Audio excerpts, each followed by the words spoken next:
साथियों, 5वीं और 6ठी अनुसूची संविधान में लाई गई और इसका मूल कारण ये है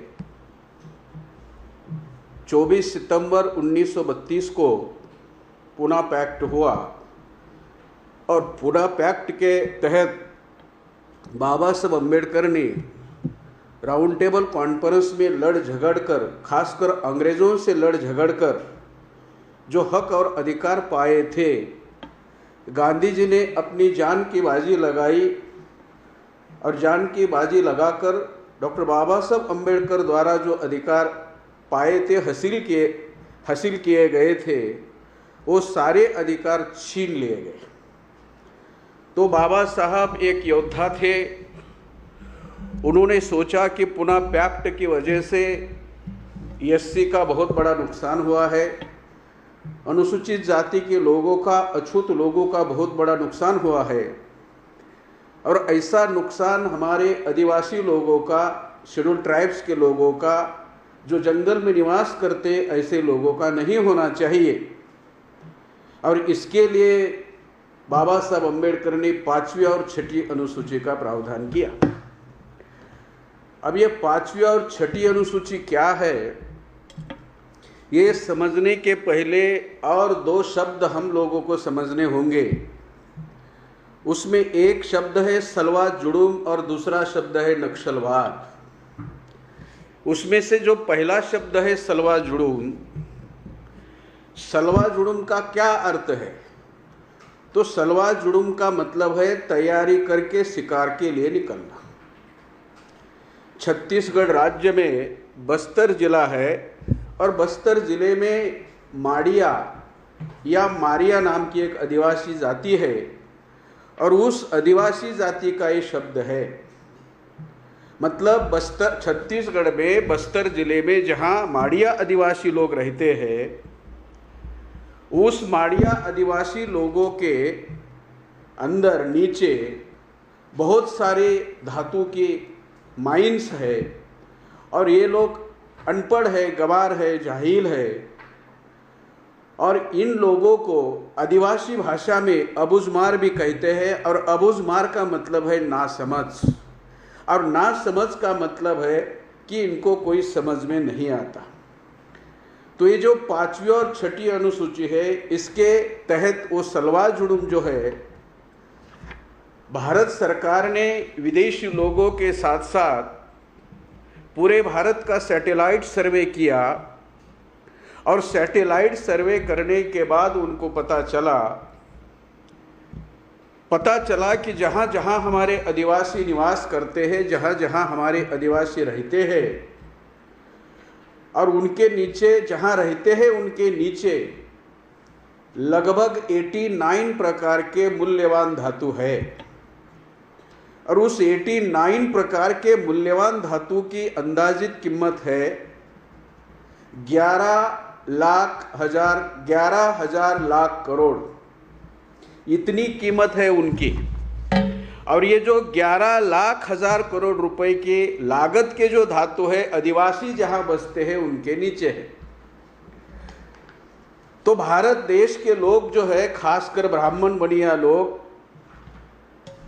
उनके सामने एक संकट खड़ा हुआ कि जहां आदिवासी बसते हैं, जहां आदिवासी रहते हैं, उनके नीचे ये धातु है और उनकी कीमत इतनी है और ये कीमत इतनी है कि 11,00,000 करोड़ का मतलब होता है कि हर आदिवासी को 35% भी रॉयल्टी दी जाए तो भारत का हर आदिवासी, जो भारत के आदिवासी की संख्या आज की तारीख में 11,66,972 है। 11,66,972 आदिवासी लोग, अगर उनको 35% रॉयल्टी भी दी जाती है तो हर आदिवासी हमारा करोड़पति हो सकता है। अमिताभ बच्चन के कार्यक्रम में जाकर कौन बनेगा करोड़पति, होगा या नहीं होगा, इसकी जानकारी नहीं है, लेकिन आदिवासियों को अगर 35% रॉयल्टी मिलेगी तो हर आदिवासी यकीनन करोड़पति हो सकता है।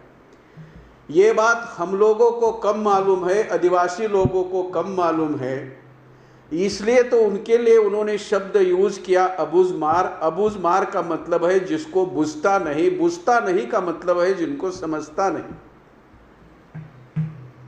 तो उन्होंने क्या किया, आदिवासियों को उस जमीन से हकालने के लिए, निकालने के लिए, उनका माइग्रेशन करने के लिए एक तरकीब, पहली तरकीब शुरू की। कौन सी? उन्होंने एसपीओ की भर्ती की। और एसपीओ का मतलब है स्पेशल पुलिस ऑफिसर।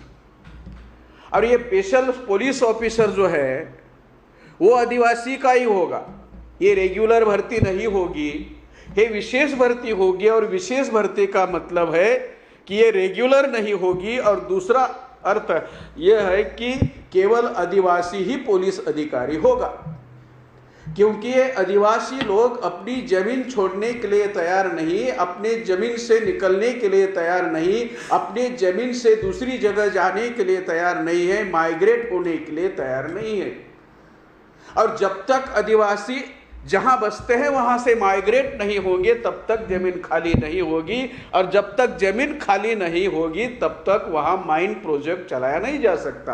और जब तक माइन प्रोजेक्ट चलाए नहीं जा सकते तब तक 89 प्रकार के मूल्यवान धातु उनको मिल नहीं सकते। और जब तक 89 प्रकार के मूल्यवान धातु उनको मिल नहीं सकते तब तक 11 लाख हजार करोड़ की संपत्ति भी मिल नहीं सकती।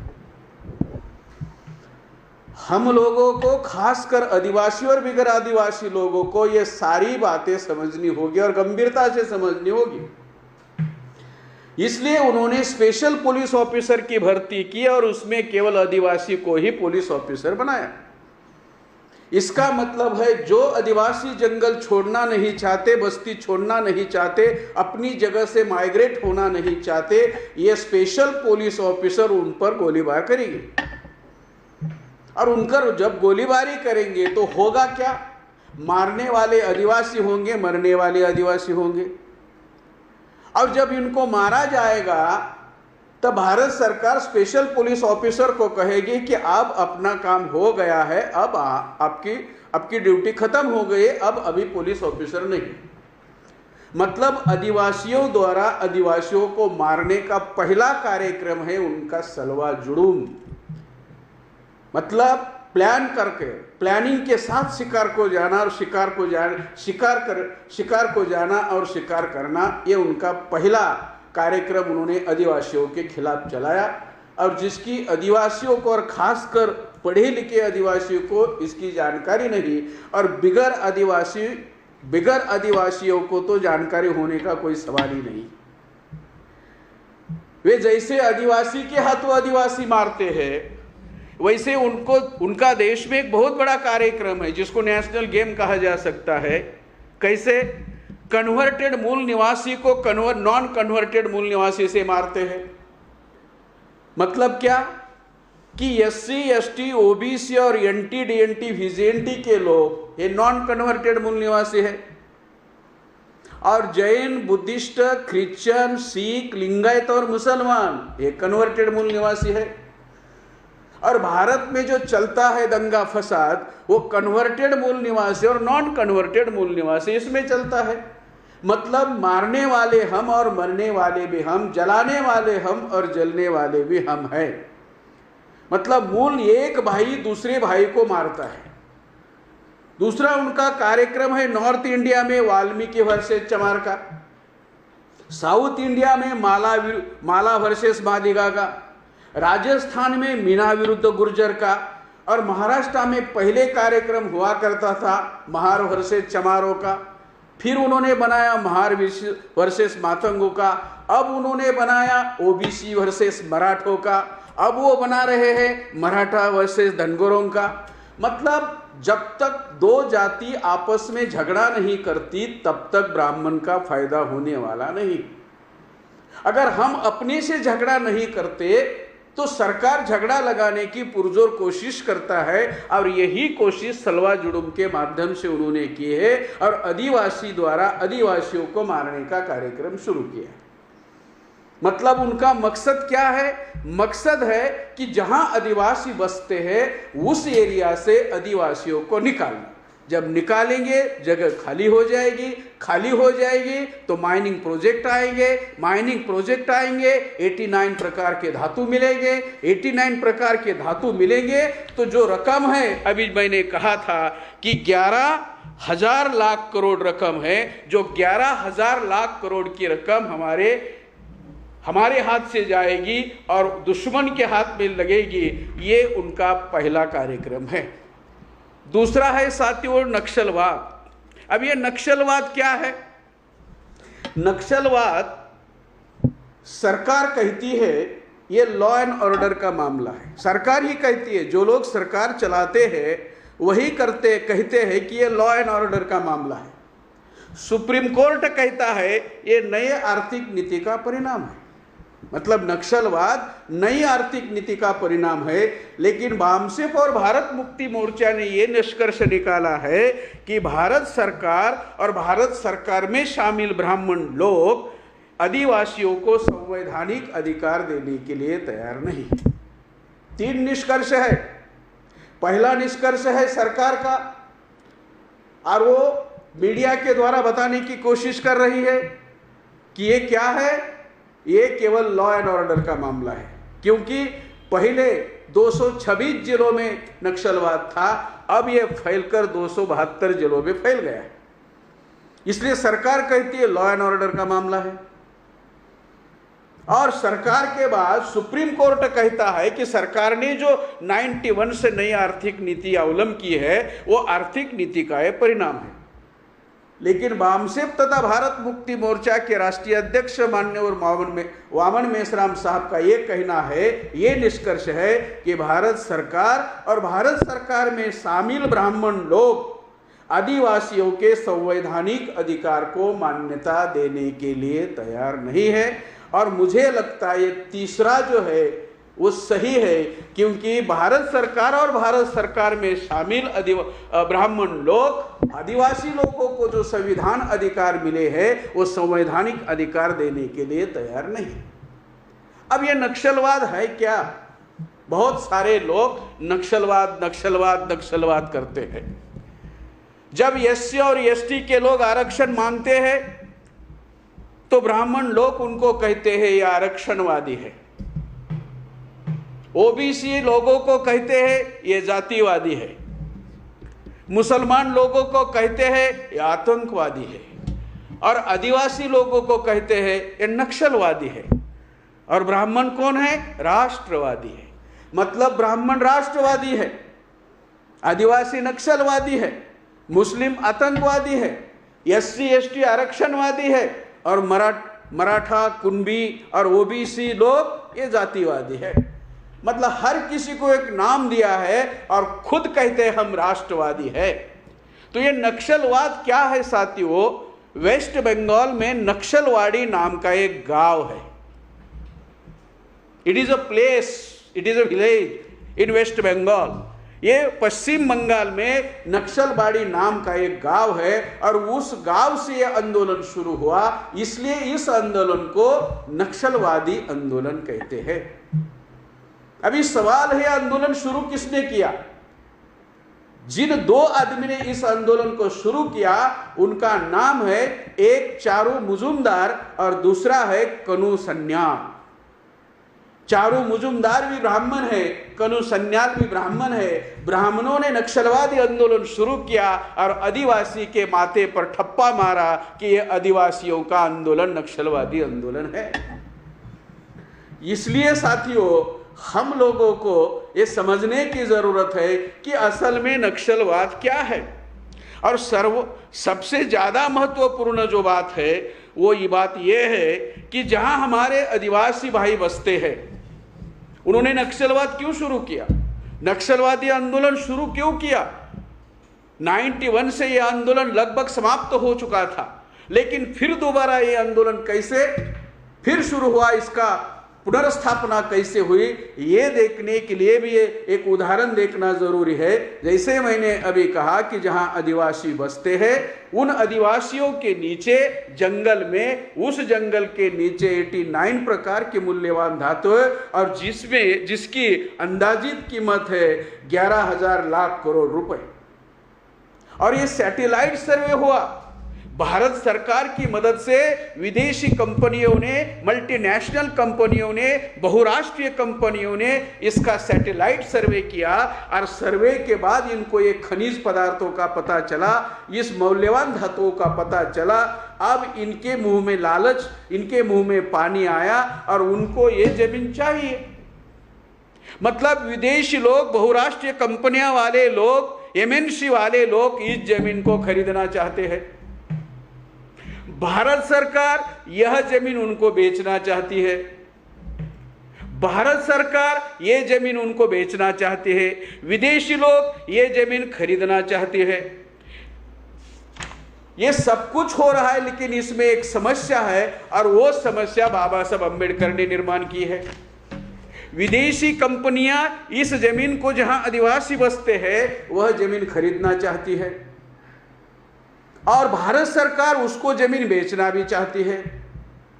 लेकिन एक समस्या है और उस समस्या का नाम है डॉक्टर अंबेडकर। उस समस्या का नाम है डॉक्टर अंबेडकर द्वारा लिखा हुआ संविधान, और उस समस्या का नाम है उस संविधान की 5वीं और 6ठी अनुसूची, 5th एंड 6th शेड्यूल।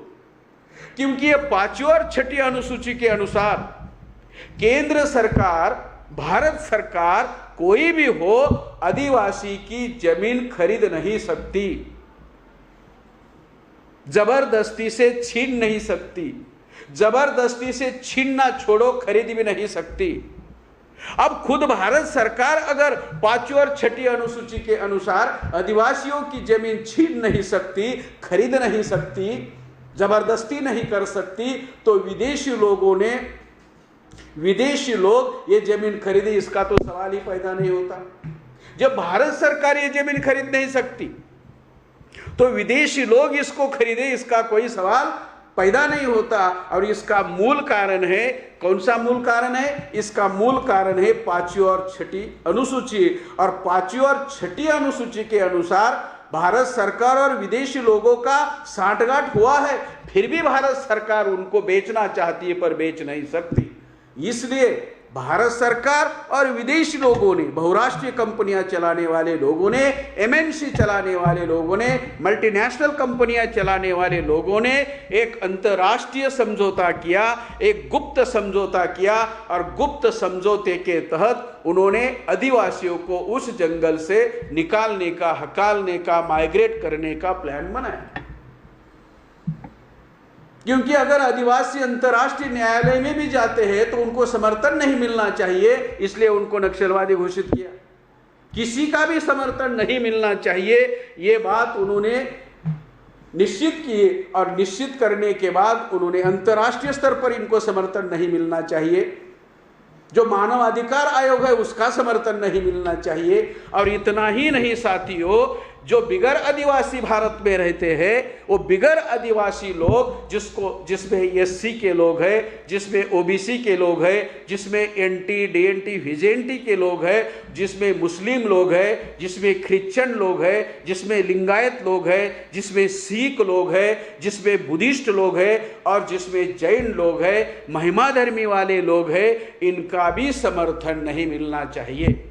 मतलब आदिवासियों को सिंगल आउट करने के लिए उन्होंने ये प्लान बनाया और नक्सलवाद का मुद्दा लाया। मतलब आदिवासियों को सिंगल आउट करने के लिए उन्होंने सलवा जुलूम लाया, आदिवासियों को सिंगल आउट करने के लिए उन्होंने दूसरा नक्सलवाद का मुद्दा लाया, और बिगर आदिवासी का, आदिवासियों को समर्थन ना मिले इसकी व्यवस्था की।